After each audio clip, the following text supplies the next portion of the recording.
Can you give me some information on what this is? And Yeah, ma'am. Actually, this is for DORAI Foundation. So this will go on DORAI Foundation's Instagram handle and YouTube.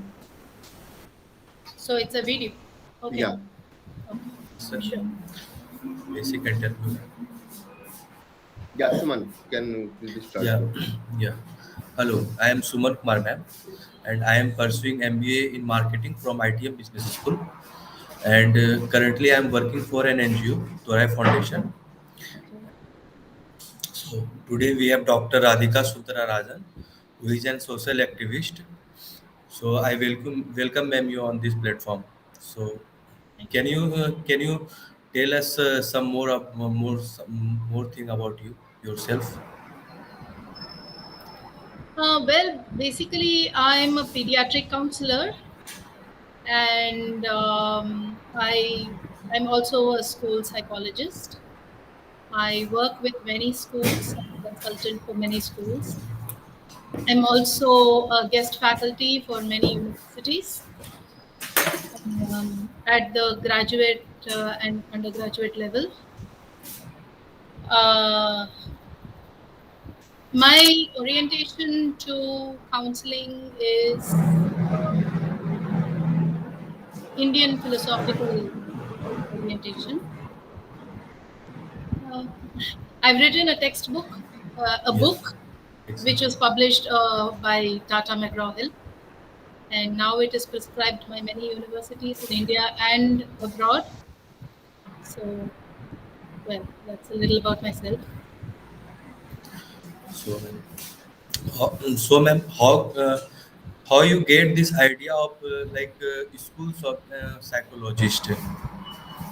Like you have told, ma'am, you are working for school psychologist. How you got this idea? It wasn't my idea.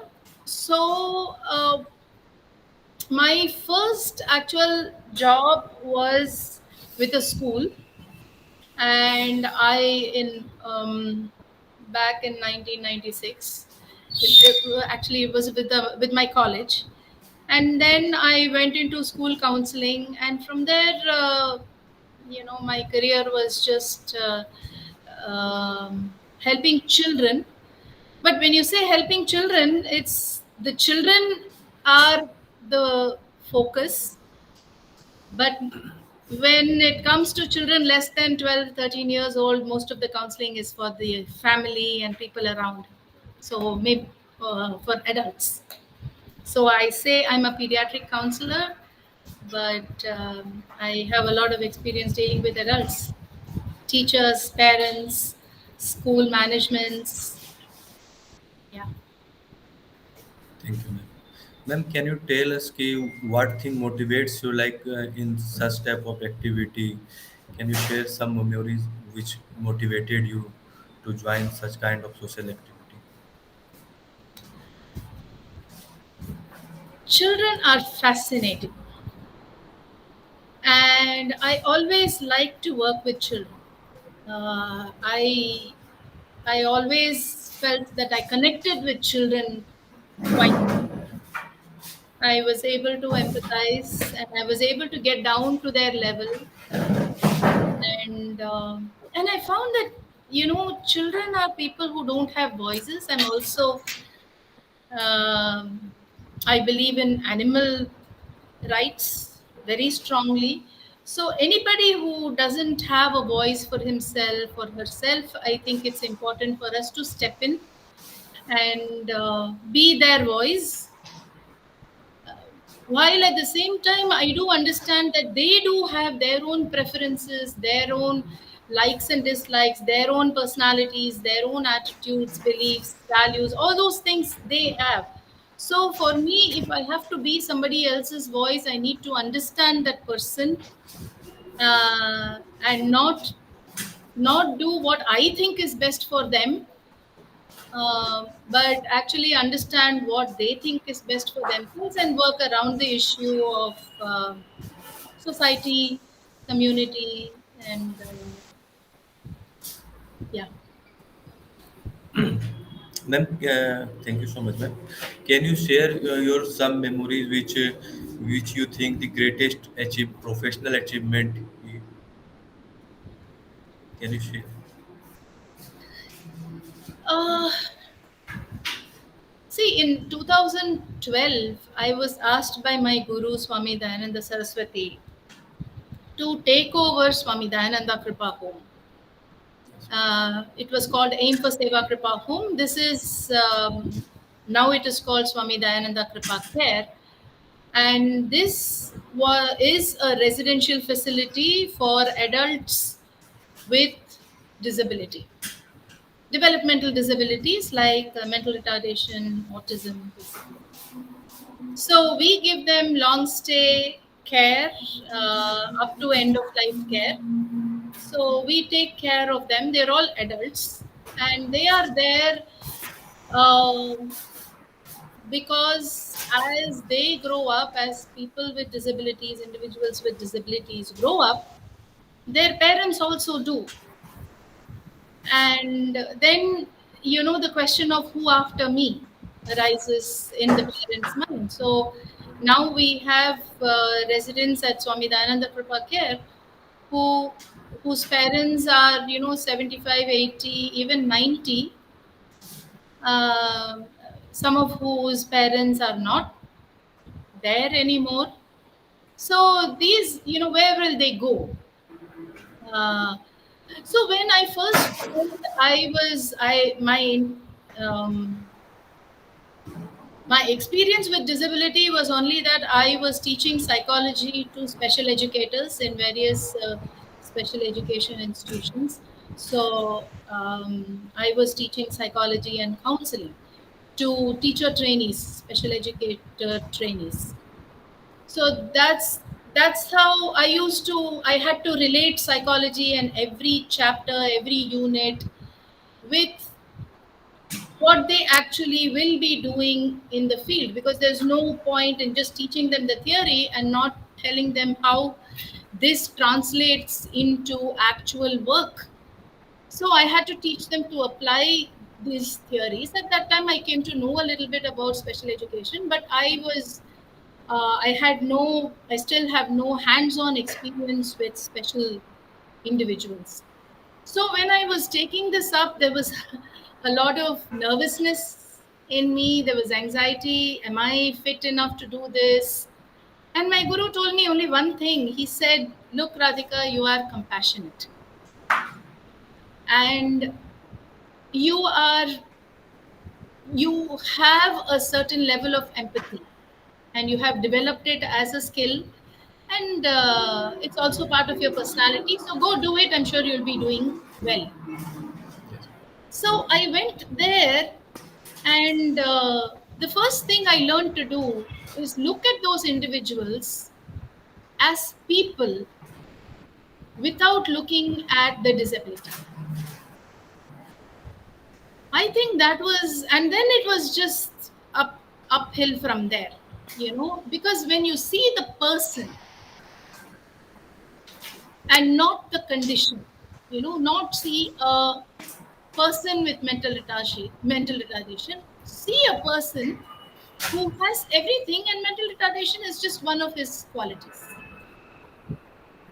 It's like anger is one of their qualities. It's like something else is one of their behavioral, something like that. So this, I think, was the single most achievement for me.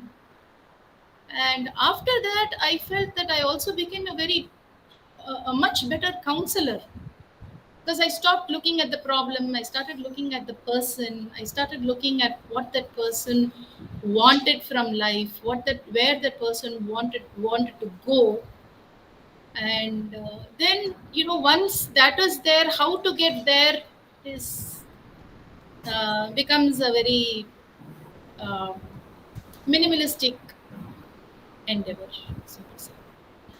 Thank you so much, ma'am. You are doing a great job, ma'am. But I believe, ma'am, you faced many challenges in initial days.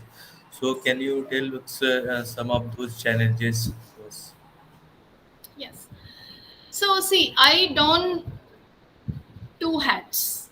One is as a counselor, and the other is as the director of, as the head of Swami Dayananda Kripa Care. So let me talk about, and both of them can be interconnected in many ways, but then I would like to take them separately. So, as a counselor, when I first joined, like in 1996, 97, there were a lot of challenges from, you don't know the children as well as we do, and just because you're a psychologist, don't think you know everything. And there were a lot of challenges that I faced from very resistant school management. They would treat you as a substitute teacher, and they would think counseling is giving advice, and they would just the children were sent to you as a punishment. You're not behaving well in class, so you go to the counselor. So I was not getting anywhere with the children when they thought that that was like a principal's room, that was a punishment for them. So there were many challenges, and then we had to rise above. Then I joined a very beautiful school, where my role was understood by the school management, by the teachers, by the parents. So then it was all better. So those were the kind of challenges um, I I faced as a counselor. The challenges that I faced as the head of Swami Dayananda Kripa Care was a lot more social. You know, First thing was I was seen as a person who was an outsider. Though all the people that I taught were, my students. Even today, many special. I've been teaching psychology since 1997. So you can imagine how many, and I still, till the COVID came, I was still teaching. So so many batches of special educators came out, but still I was, in 2012, I was seen as an outsider, A, and B, I was, it was, the idea of a residential facility or a home or a hostel was not the kind of vision that the field of special education had at that time. This was like 10 years ago. So at that time, what happened was, you're running an institution and you're not supposed to institutionalize people. So there were a lot of people who came against it and who were not giving the kind of support that I needed, at least when I used to go out.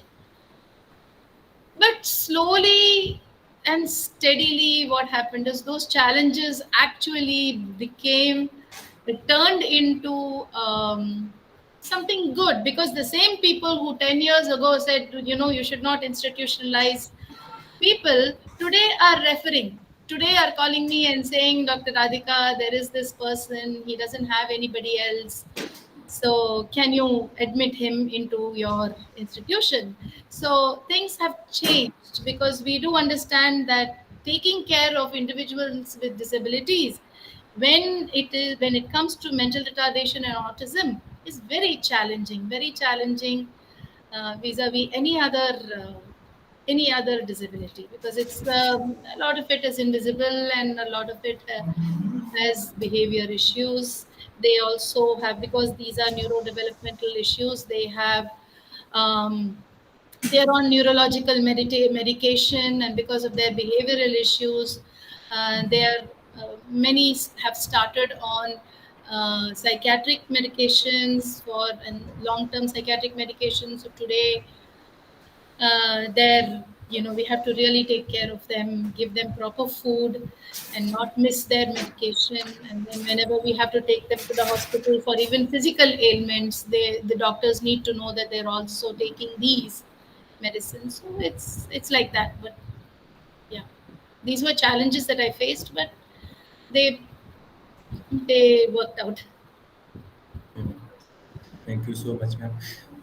Can you tell us, ma'am, like about political factor, how political factor affects you in like positive or negative, and anything like what, Can you explain that question a little bit?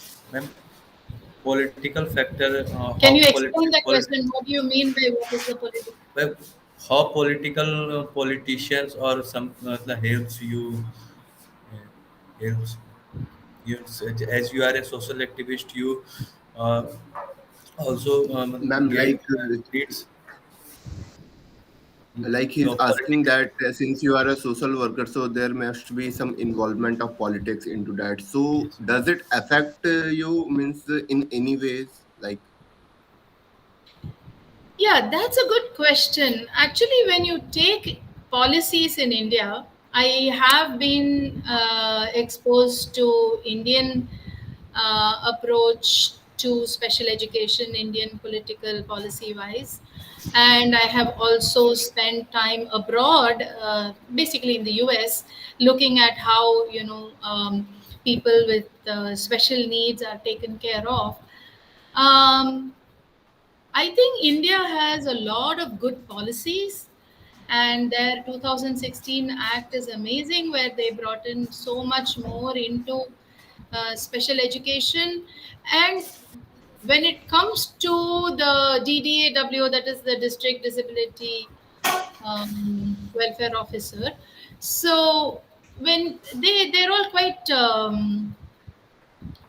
accommodating. Like last time when we had the vaccines, they came in and they volunteered. They called us and they said, we're going to come, anybody who's eligible, we will give them the vaccine. And they've done that. So I haven't had much exposure to actual politicians, but I do present whenever we have a meeting, when it comes to the our district of disability administration. We do put up this thing that, I think more NGOs should come up to take care, because the need is there. The need is there. The only thing that I found is that, just like they did for the vaccines, if they would just allocate funds for us, there is a lot of funds there. But then, as private NGOs, because the government does not have that many, institutions taking care of adults, they have a lot of, with children, special schools, and everything. But with adults, and when they expect a public-private partnership, uh, I have spoken to a few people in the district administration office also, where I say, see, automatically send us funds. Why do you want us to apply for a grant and then, just ask us? We have all the information, we are a registered society. So automatically give it. But that is the one, the funds situation is the one that for the last 2 years, I've really been working on. But there's nobody giving us an answer, and I will just say, okay, fine, then it's up to my parent organization to find the funds for us. But here, then, when we make it a paid facility, what happens is the people who cannot pay, they are not able. We take a lot of people. We are both a paid as well as non-paid facility. We have 30 to 40% of our people who are free, and 30% of the people who are extremely subsidized. But we would like to take more people, but we're not getting any help in that area at all. We've applied for grants twice, never got it. Like it is and things will begin. Ma'am, as you are working for past 30 years, so can you tell us like what are the things changed? What are the things changed like before COVID and post COVID? What are the changes you feel? See, COVID has been a very difficult situation for people with special needs. It's been a difficult situation for everybody. And in the beginning, it was like, work from home was great, and, children were having their holidays. And, in the beginning, it was okay. But then people are getting very tired of being afraid to go out. That is the basic thing. I've heard children who are scared when their parents go out. And so the COVID situation is very hard on them, and we're very we in Kripa, we maintain a bubble. So, but We're also afraid of caregivers going out and coming inside, vocational training instructors and the special educators. We're afraid that, but we have to go out, we have to buy medicines, we have to buy grocery. Most of it gets delivered, and we're doing that. But even then, we have to keep them away from their parents. We can't let them meet their parents. If they go home, they have to come back with a COVID negative RT-PCR. Right. So many COVID protocols we had to put in Kripa itself. And during the second wave, we were fine. We just, we didn't have any problem, and we maintained, because the parents are very scared. What do you do? They can't maintain them at home. So now we are also we're a full facility there, and we're taking care of them, we're not sending them home. So COVID has brought in a lot of difficulties, both for us and also for the children who are not able to go to school, and who are at home, who lose their socializing, all the skills that they learned at their special schools and in their schools. All that is like they're regressing, they're losing it. There are children who haven't even gone to school, and I'm now taking class for MSc final year, MSc counseling students. They have not met each other, and even this semester they're just going to do their MSc online. It's very sad. And for people who, so many counseling people who, counseling has gone, the online counseling has taken off, because a lot of people who find it much more comfortable, convenient, to share their problems and seek help. So mental health has really, mental health issues have gone up, but the awareness for mental health issues have also gone up, which is a good thing.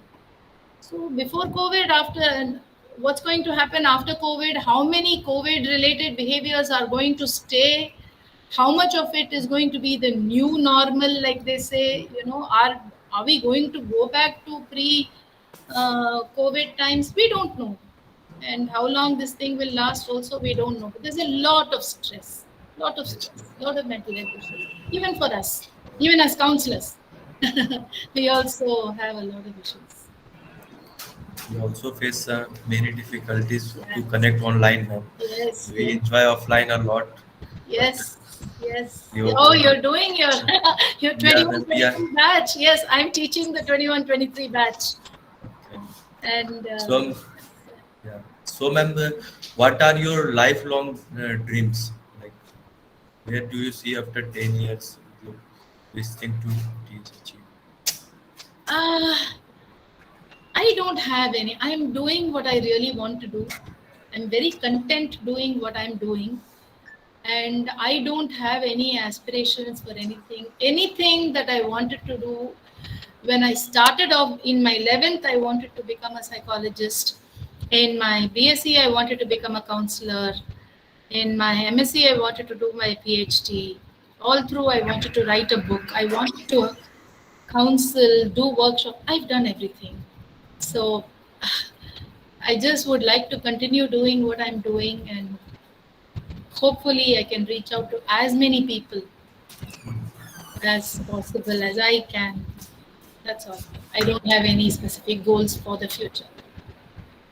So, ma'am, last but not the least question, ma'am. What are the message for whom who wants to join such type of activity?